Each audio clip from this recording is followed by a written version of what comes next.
Okay, perfect. Yeah, okay. So Ricmoo is a dear friend of ChainSafe. He's an OG in the Toronto Ethereum scene. He's an avid attendee at the EDMTOs. He last presented here in March. He gave a talk on a nifty little gadget called Sprinkles NFT, which lets you physically display a piece of artwork. I invite everyone to go check out that talk from our YouTube, especially as we get deeper into NFT mania, as you heard us talk about earlier in this conversation. That's besides the point. So many developers in the space, when they first onboard into the ecosystem and begin, exploring around the different tools, building the first dApps, and just getting familiar with the ecosystem, they usually start with one or two mainstay libraries: Web3.js, which ChainSafe helps maintain, and Ethers.js. And wouldn't you know it, Ricmoo is a mastermind behind Ethers.js, a complete and compact library for interacting with the Ethereum blockchain and its ecosystem. Evidently, Ricmoo recently launched a new landing page for Ethers.js as a place to curate all of its tools, projects, and spotlight anyone that has helped make it all possible. So in conjunction with that, he developed Ethers Playground, a tool he will be introducing us to today, and is meant as a simple gateway for developers to play around with the Ethers API. So without further ado, Rick, take it away. I'll stop my sharing screen and your co-host, so you should have permissions. Awesome, thank you so much. And yeah, by the way, if anybody's got projects built on Ethers, shoot me an email. We can add you to the Ethers. How do I full screen this? Maybe that's full screen. Can people see my screen? What's going on there? Yep, we can see your screen. Okay. Yeah, please send me an email and ask to. There's actually a form I have on GitHub if you want to add your own project to the Ethers .org website. So I'm just going to dive in. I don't really have a lot. I figured it'd be a fairly short presentation. I need to, there we go. So I'm just going to reset the defaults so people can see what they will see if they come to my site, if they come to the Ethers Playground, out of the box. The windows that show everyone's images are kind of covering up parts of the UI that you need to see. Okay, I think that should be a safe place to put them. So basically, it's just a REPL. It's a nice, simple environment for you to try experimenting with Ethers Playground. There's a few new features I've added just the last few days. So they're experimental. If you want to enable them, just, me pointing the screen doesn't help. Go into settings here by clicking this thing. I recommend turning on autocomplete and turning on pass-through provider if you want to try them out. So I don't know where to exactly start. I guess the easiest thing you can imagine is if you wanted to create a wallet, you can just create a brand new wallet, or you could connect it to, by default, it gives you a provider connected to Homestead. So now we can do get address. What is a more important thing to show probably? Oh, we should probably turn, which is more visible, dark mode or light mode? I feel like a lot of developers care about this. I personally use dark mode more now. And if you want more screen real estate, you can always click this to close the drawer on the side. The other thing you can do, I'm just gonna start blasting through stuff and as I think it up. If anyone has any questions, suggestions, or things they don't know how to do, feel free to speak up and suggest things. So basically, the library also has the built-in help, so you can come in here and see what bignumber.from takes in.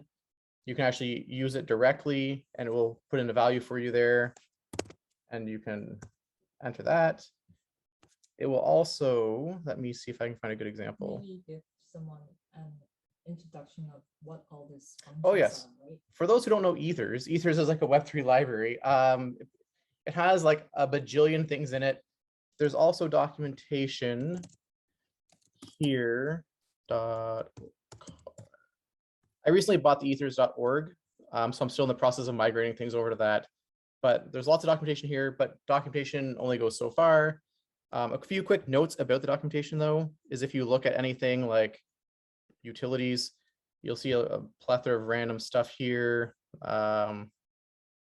So all these code examples you see, they're actually built at generation, when I make changes to the documentation, it actually runs all the code samples, and it injected this value in. That way we can be sure there's no typos in the code examples, which you see all the time. You cut and paste the code example and it fails to work. You know they're going to work because they worked enough to generate this documentation. but this documentation is, a lot. So sometimes people just want to jump in and start messing around with stuff. So yeah, that's kind of what this is for, is just to jump in. So you could imagine, for example, I don't know if you can see my cursor, but you can use a signing key. Yeah, we can see. And then you could, for example, use random bytes. And then you'll see that it automatically inserted it where you were. Now you can say you want a random 32 bytes. The underscore is always equal to the last thing you typed. So if you want to sign this to something, you can s.sign digest, and then you can do the same thing. Utils random bytes 32. And now you're signing some random 32 bytes of data. So you actually can't recover this because we don't know what the data was. But just to give an example of the type of useful things you can do. Yeah, I don't know. Show us how to create a wallet. Okay, so a wallet, what's going on? There we go. So we'll just do, literally, we'll just create a random wallet. And we'll connect it to the default provider, which is connected to Homestead. Now, obviously, this is a brand new wallet we just created. So if you do w.get transaction count, it'll be 0. Balance. And actually, what we'll do is here's a quick example that might be useful. We'll do C is equal to new contract die.tokens.ethers.eth. Oh, by the way, tab will always kind of take you to the next unpopulated field. So I hit tab and it highlighted ABI. So I feel like this is a common thing people often want to do. Balance of address view returns uint. People often want to look up the value of whatever provider. So again, this is connected to mainnet. So we now have a brand new contract. This is just a warning because we're, don't worry with that. But now we have this contract C that we can use. So we can do C.balance of Ricmoo.eth.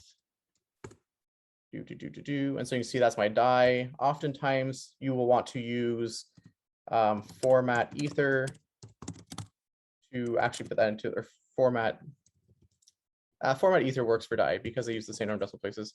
Now, one quick note, this is a kind of a new experimental feature as well. If you use await, the keyword, anywhere in your command, it switches into expression mode. So there's a lot of like tokenizing going on here. Like there's like a little built-in JavaScript parser, but basically if you can put it inside an if statement, that's an expression. So if you use await, the whole statement must be an expression. If you want to use words like return, const, let, that makes it into a statement. Those still work with Playground, but not if you include await. And so now when you do this, it should show you a much nicer number. Of course, you can also like utils.comify it, because sometimes people like to see numbers more friendly. But basically, these are all just operations available in Ethers, and this just lets you kind of try things out. So I use this a lot when I'm trying to solve issues. Like a lot of times people open an issue, they say, oh, Ethers has a bug. When I do this, it fails. So with this, I can at least put the code in and see what's failing and then realize, oh, your gas price is being set to 0, or you're missing a parameter, because I can kind of just hit the up button, tweak the command a little bit, and then try it again. And that way I kind of get a better idea of where the problem is. This might be, too deep, too shallow, I'm not sure.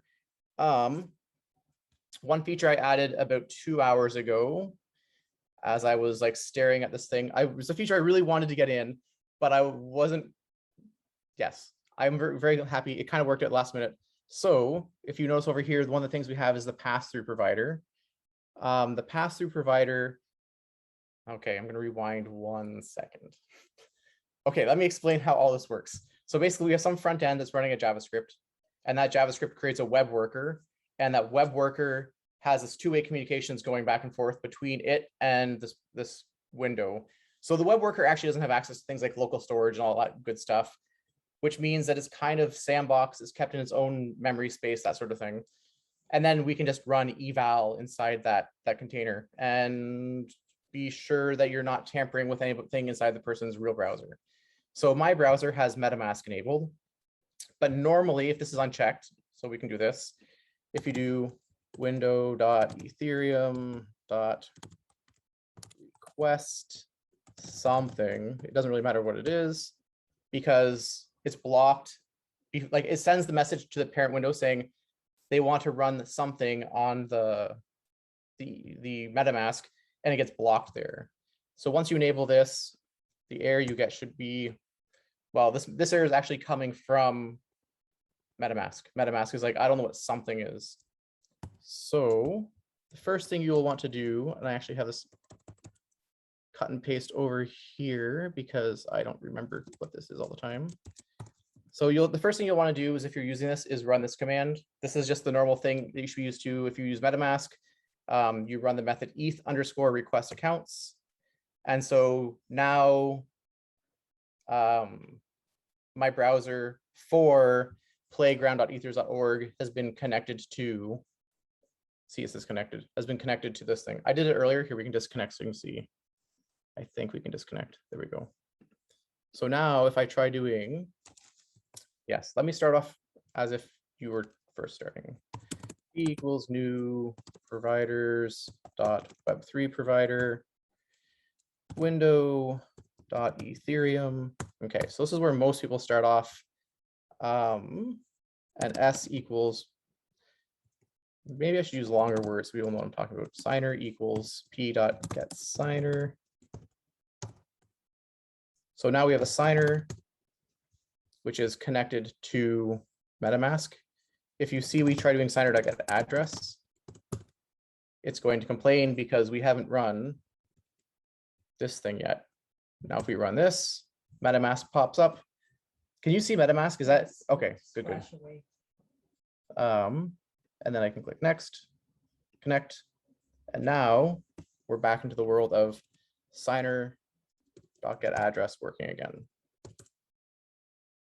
And you can do signer.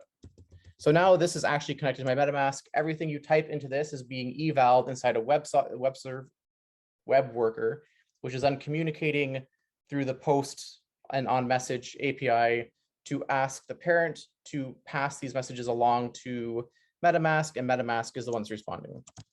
So we can get balance. And again, we probably want to format Ether, and we want to await on that because it's a promise.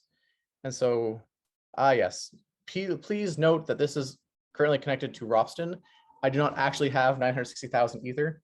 Can you show us how to display what network you connected to?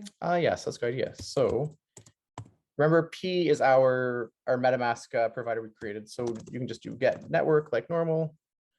Blah. So this is also why autocomplete is still in experimental stage. It's been about 3 weeks and it's just still got little quirks that are good times. So P.NET good network. So you see you're on Ropsten, chain ID 3, the ENS address. I think I'll stay on this network because I feel safer messing around with not mainnet. So I can do things like send transaction, for which I can send a transaction to signer. We can use ENS. So this is on Ropsten. So we have to use a Ropsten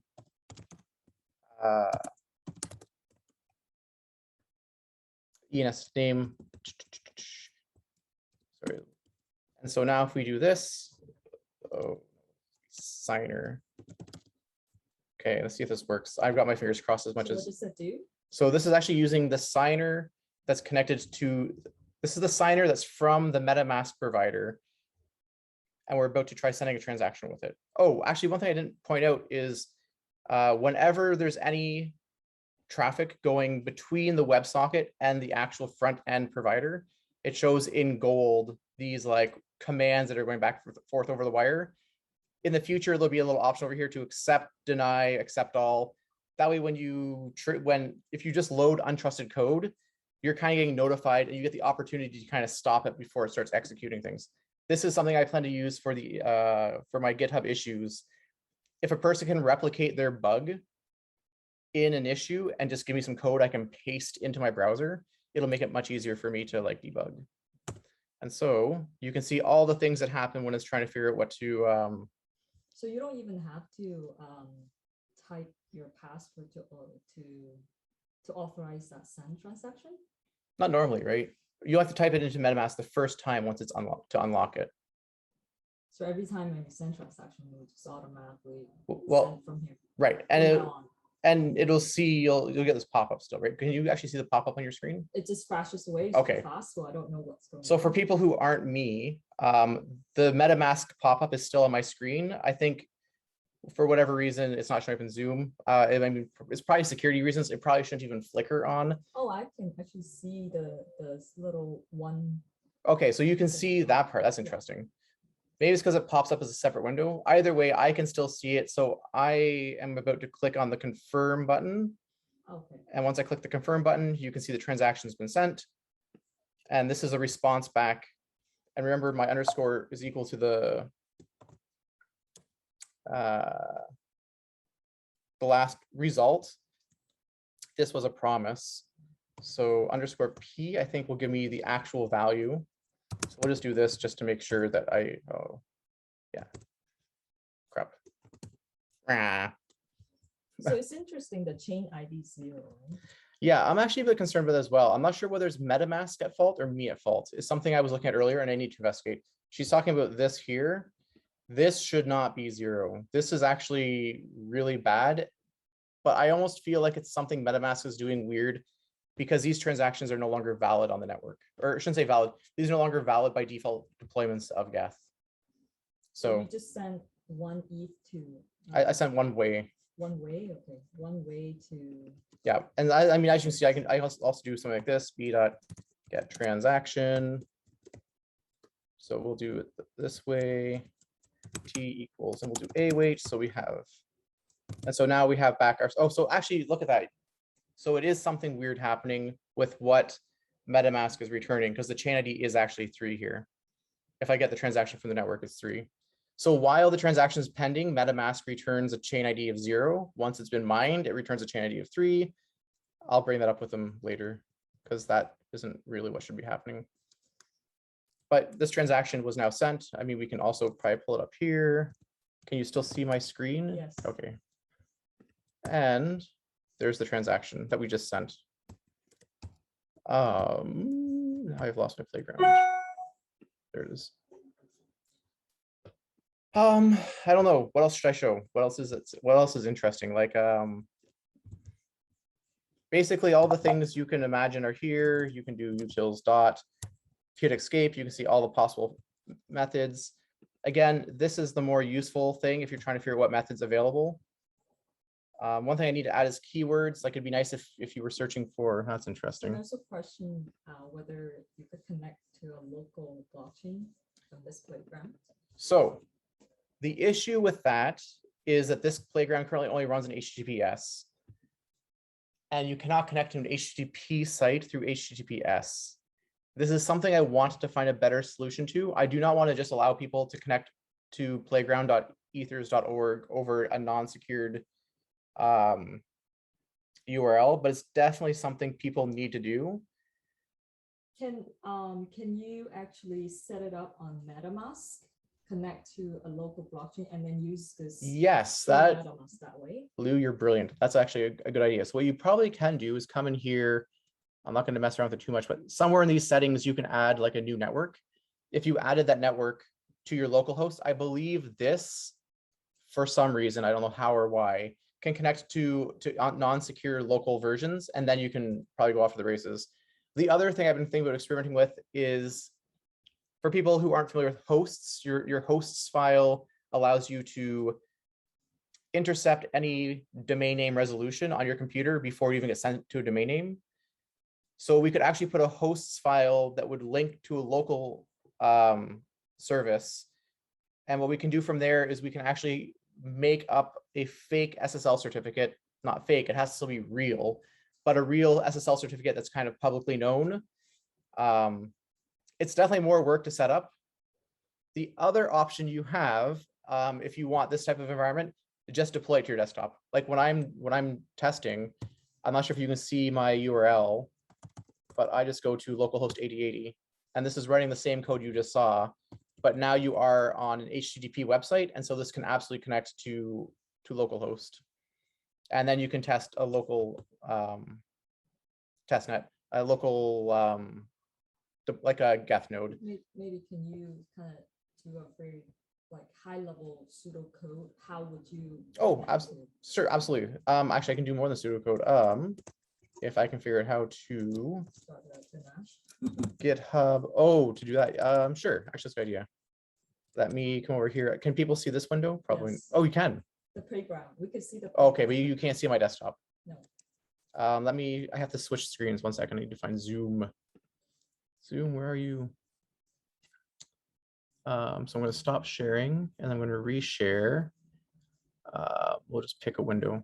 Hopefully there's nothing secret in this window. Can you see? How much time do you have? Oh yeah, how much time is left, by the way? You can take maybe like 10 more minutes, let's say. Perfect. Yep. I definitely won't be more than that. So for me, I have inside my downloads. We can see your terminal right now. Perfect. That's what I want you to see. Yep. But the cursor is not moving. So Okay. It looks like, okay, now I can see. Okay. Can you? So basically, I have like a run test chain, which this creates a whole new test chain out of the wazoo. Actually, I think you're showing a different window, maybe. which window are you seeing? I'm seeing the nanostatic styles.css. Okay, let's find that one. There we go. Okay. So downloads. So I'm going to run. And so now we are connected. I have no idea if this is going to work. This is just like a quick test to see if this theory works. So you started a Ganache? So this isn't Ganache. This is actually Geth, but running in dev mode. So now I'm going to launch Zoom again, stop screen sharing, screen share the browser again, if I can find it. So now if I do p equals new providers, again, this may not work, but I hope it will. It really should. Localhost 8. Thank you, thank you. Unsupported. Oh, of course, this is JSON RPC provider. Oh, p.get network. Could not detect network. I'm not fully confident this is working. I don't know why it went though. Does anybody have ideas on why it might not work? It should just be like a normal connection. P.connection. Well, we can try utils. Fetch your. Okay, I'll have to look more into that, why that's not working. But if you run this locally, you should absolutely be able to do this. I don't know why it's not right now, but I will fix that and push changes up so it will work. Are you sure the port is 8545 I'm not 7545 or something? That's a good question. Is it because you're using the pass-through provider? Oh, sorry. This should be skipping the pass-through provider entirely, I would think. Well, let's take a look at my nano test. Maybe Lou has a point. I'm running on the wrong. I don't see any. So the other option is, let me just do one more quick check. Mirad said it might be its get default provider. Get default provider should work as well, but that will just call this basically ethers.get default provider. So this should be the same. What does it say? Network error. 1 second, let me just check to make sure. Provider. Local provider. Yeah, I'm not sure why this isn't working, but I will figure it out and I will make sure that this does work, because I mean, testing on a local network is definitely something people want to do. Oh, somebody asked whether the code for playgrounds on GitHub. Yes, although I haven't pushed this latest blob up that has pass-through provider, but yes, it's currently available. It's basically here. I'll share the link as well. Wait, what browser can you see? Are you seeing this page? Playground. Okay. So if you go to GitHub, GitHub Yeah, I didn't really plan well. Ethers.io. So it's this website, Playground. And so this is all the code here. I'll push the latest version up. Like I said, the pass-through provider was done like 2 hours ago. So it's still very experimental. Was there anything else I needed to show that's interesting? Contracts, balance of, wallets. I mean, basically, anytime you have, like, one of the reasons I use this is like people often send me a big long transaction saying, oh, my transaction doesn't work. Why? I can just come in here and I can paste their like raw transaction in here, and then I can see, oh, the gas price is 0. This is why it wasn't accepted. The nonce is wrong. It's just useful because this is a place that I can basically paste untrusted code. I'm not afraid they're exploiting something in Node that's going to open up my file system and send my my password, my Etsy password file up or whatever. So someone asking some samples of how to use some of the utility functions, converting string to bytes, and bytes to string. Sure. So if you want to arrayify something and you have like a string like that, you can use arrayify. If you want to go the other direction, keep in mind foo equals. So now we've got that. So now we can use utils dot hexlify. And one thing I should point out is a lot of these things that are very common to use, like hexlify and arrayify, are actually available at the root as well. I mean, 2 UTF-8 code points. Hello. And we can put a weird symbol in here. And so it converts it to get your code points. You can see the HELL, some, not surrogate pair, but some weird UTF-8 character. Oh, one more thing I should point out is if you have auto complete enabled, hitting escape will bring up. So basically, it will usually only show you this help if there's 8 or fewer possibilities. If there's a lot of possibilities, you can escape to force them to show up, and you can always hit escape to dismiss it. So this shows you all the different util commands that are available. And what is coming is I eventually want like this get address to have a similar appearance to something like this. So it'll actually give you help in line with, most of these already have that built into the JavaScript. I just haven't got a way to expose it yet, but you get this nice little help blob that's a concise little man page type thing of what each one of these things will do. Is there any other interesting commands to show off? Any more questions? Yeah, I think Eric had a question earlier in the presentation. Okay. He says he hasn't written a dApp in years. Web3.js and Ethers seems to do very similar things on the surface. How do people decide when to use one versus the other? Is one more catered to certain classes of developers? So, I mean, obviously I'm incredibly biased. I would say, so for me, Ethers is definitely a more opinionated library. I go out of my way to make sure there's a lot of, I enforce a lot of safety that Web3.js does not. I don't want people making silly mistakes. And so as a result, sometimes there are people saying like, oh, Web3 does this, but why can't do that? I think that came up recently is in Ethers, this is an invalid address, ... You can imagine having a capital X, I just enforce it has to be a lowercase x, that sort of thing. As an example of some of the things that Web3.js used to do, I think it does not do this anymore, but there was a function called SHA-3. If you passed in a string like this, sorry, that's a bad example. If you pass in a string like this, it would compute the hash of that string converted to UTF-8 bytes.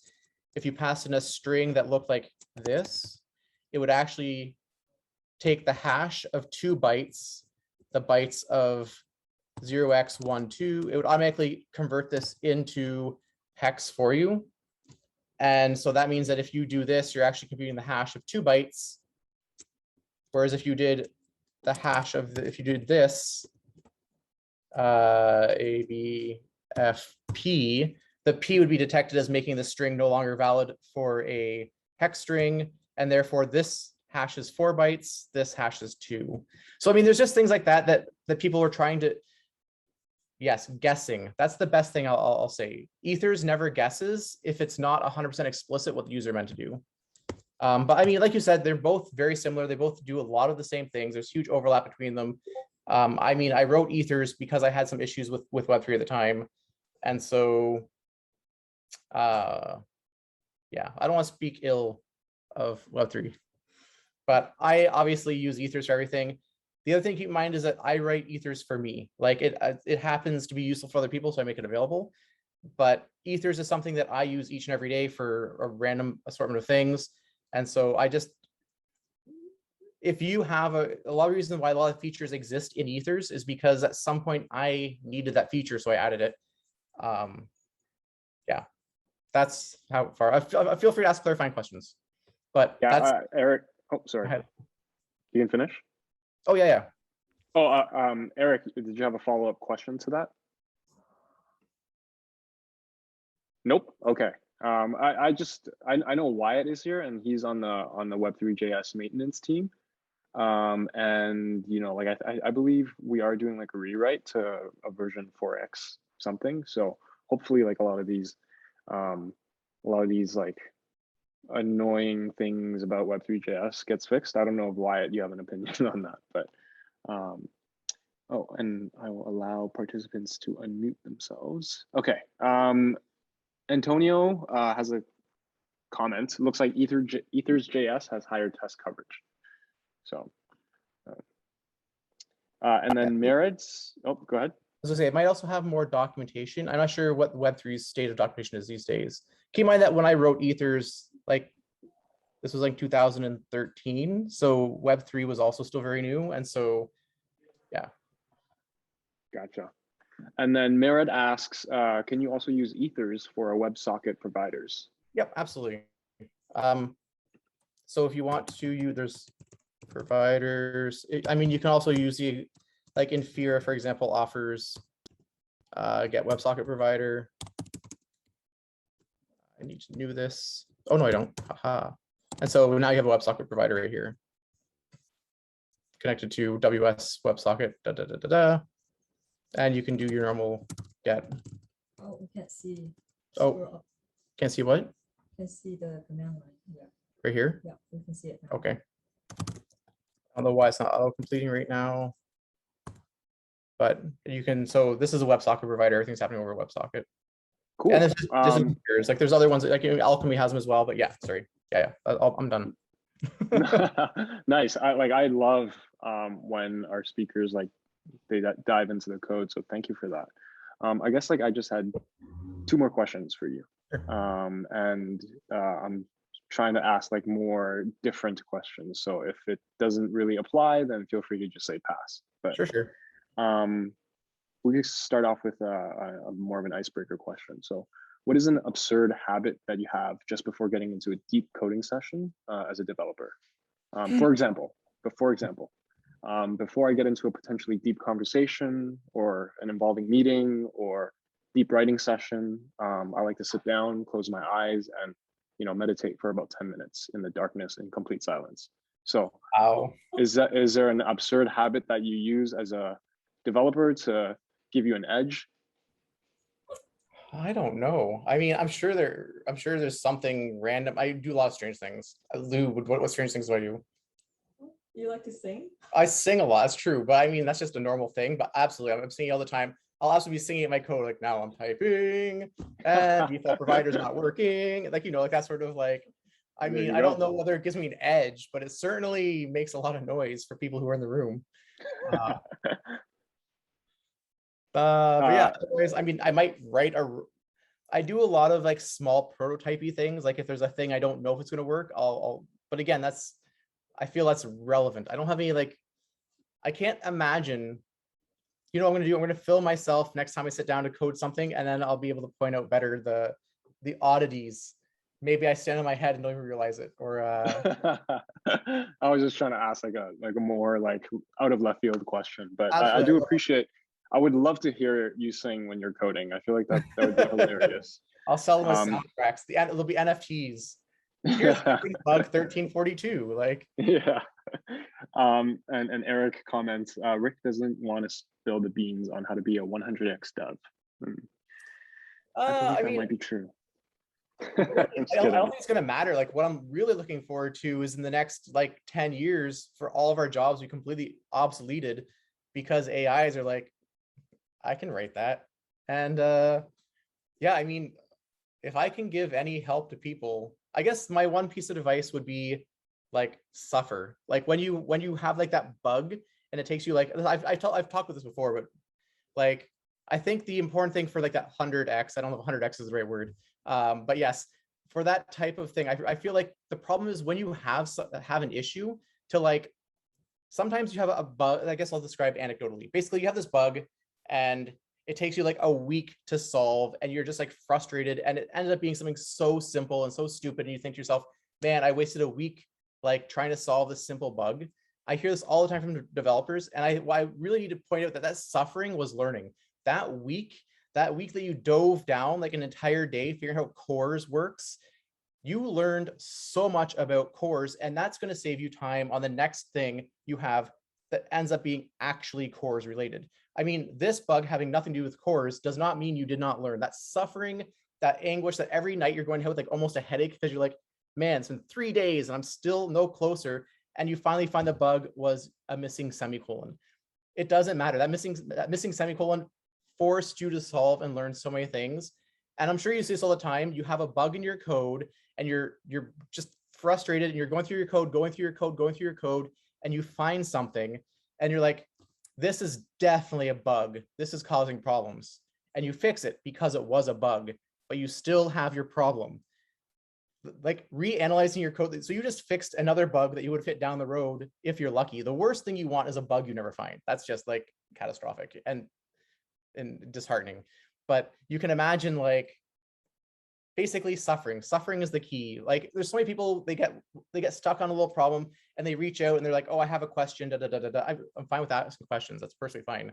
But try to solve it yourself first and suffer a little. Like you learn so much in that like suffering stage of like almost wanting to cry because it's just, why is this not working? It really, really should work. It's 4 lines of code and I've read over 16,000 times and the server's down. Like, you know, it's so I mean, I guess that's my one piece of advice for becoming the NX for some arbitrary n that's, you know, greater than 1.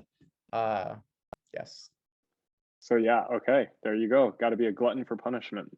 Yes. Mirad asks, how do you get to be so responsive on GitHub issues? I mean, honestly, iPhone, man. I just love having my phone. I wake up in the morning, I spend the first like hour like fiddling around on it, like answering questions. And man, me too, brother. By the way, yeah, well, in this exactly like it's such a great time because you don't feel like getting up yet, but you can lie in bed and feel like you're being constructive and working. But that's actually one thing with the Ethers Playground I've really enjoyed. Sometimes I've been able to answer questions in bed because I've been able to fire up this REPL environment and type in the thing they said, oh, this isn't working, something's wrong with Ethers. And I can type it in and either A, there's nothing wrong with Ethers and there was a typo in their code, but I was able to test it in my bed, or B, I spring from my bed to see what's the matter because like there is actually some bug in Ethers that's freaking me out because this shouldn't be happening. So the playground also helps me help you by letting me stay in bed longer and figure some of these things out. And exactly, be more responsive. Nice, amazing. Yeah, Eric comments, when AIs take our job in 5 years, you can be a motivational speaker. And then Ken says, you need to make Ethers Playground mobile friendly then. Smiley face. I absolutely, mobile friendly is definitely on the docket because it is right now. It inserts extra new lines after you type in a command. Like it works enough. Like if you're really dedicated to type something in without getting to bed, it works. but it's definitely much easier to like crawl to your laptop. And but on the side note, I also expect AIs to take motivational speaker jobs as well. They're going to eat us all, man. It's going to be wonderful. So it's really the solar punk vision, I'm hoping, where like we're just all like prancing around making art and being creative, and AI just does everything else. I mean, it's hard to even imagine what it's going to be like, because creativity also seems like something the AIs can do better at. Yeah, if it can true. if it can produce a 2-hour movie in 16 seconds, it'll be able to produce movies far faster than any human will ever be able to consume them. It will be a wonderful and strange and terrible world. I can't wait. Cool. All right. Well, thank you again for your talk. Love the deep dive into the code. For those of you who want to check out Playground, it's playground.ethers.org. Thank you, Rick, for getting that domain. And then and documentation for Ethers is docs.ethers.io. So that's correct. And yeah, Mira, or anything to me, tweet at me, whatever you want to do. I'm always around. So but yeah, anyways, perfect. And yeah, definitely, yeah, send Rick a message in the chat box or ask more questions there.